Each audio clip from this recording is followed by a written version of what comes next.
All right, months of sleeping on the couch in front of the telly have been rewarded with Australia retaining the Ashes on English soil. First time, I think, since 2001. How good? Yes. Well, just to start off with, it would have been unbearable if they had won the Ashes, wouldn't it? Haven't they had some luck lately? Yes. So with the World Cup debacle, Yep. and then that last test, you know... He was out. Stokes was out. So if we had have been beaten here and gone on to draw maybe the last test, it would have been a travesty of justice, in my opinion, because I think the Australians are the better side.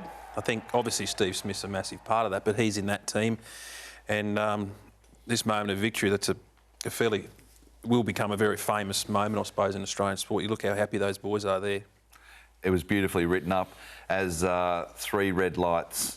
As the shadows becoming very long at Old Trafford, it was 3 red lights that said we'd retained the Ashes and beaten England on their own soil for the first time since 2001, which is a long time coming. Oh, absolutely. And congratulations to Tim Payne, because, you know, there was all sorts of slings and arrows out for him after the last test, but he made a bold decision, and that was to put Labuschagne on to bowl. Oh, how good was that? And we'll get to that. That wicket in a minute was sensational. But you've said, Crash, that it was kind of a victory of meticulous planning. Oh, yeah. I thought it was our most satisfying win for 30 years because it just didn't come easy. Like, there could have been fissures in the team, you know, with Warner and Smith. They addressed that early. They were brave in the selection room. I mean, I could never have not chosen Hazelwood or Stark in the first Test team. Greg Chappell, it was probably his farewell act for Australian cricket. He was courageous there.